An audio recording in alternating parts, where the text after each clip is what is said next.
Hello বন্ধুরা, আসসালামু আলাইকুম। আপনারা সবাই কেমন আছেন? আশা করি আপনারা খুব ভালো আছেন। আমি আপনাদেরও তো খুব ভালো আছি। তো আজকে একটা নতুন একটা রেসিপি নিয়ে আপনাদের কাছে আবারও চলে এলাম। ডিমে ফুলকপির ঝোলের তরকারি। তো দেখে নিন কেমন করে করলাম আমি ডিমে ফুলকপির ঝোলের তরকারিটা। ফার্স্টে সেদ্ধ ডিমগুলোকে আমি ভেজে নিলাম কড়াইয়ের মধ্যে লবণ হলুদ দিয়ে। ওই তেলে দিয়ে দেবো আমি ফুলকপি। ফুলকপিগুলোকে আমি মোটা মোটা করে কেটেছি।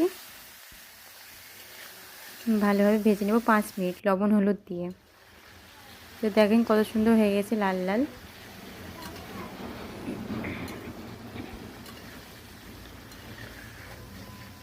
আমি এবার ফুলকপিগুলোকে তুলে নেব। ওই তেলে আমি পেঁয়াজ দিয়ে দিলাম। পেঁয়াজটাকে ভালোভাবে লাল করে নেব।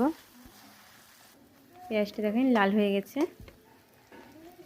এইবার দেব আদা রসুন বাটা 2 চামচ, 1 চামচ লবণ দিলাম, 1 চামচ হলুদ গুঁড়ো দিলাম আর হাফ চামচ লঙ্কা গুঁড়ো।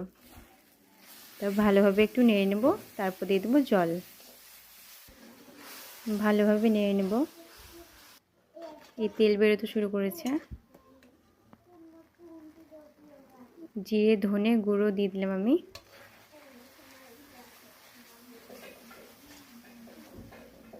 আবারও দিয়ে দেবো জল।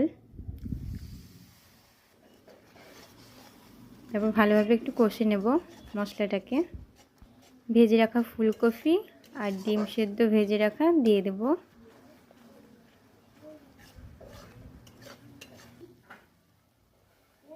দিয়ে দিলাম। ভালোভাবে একটু নেড়ে নেব।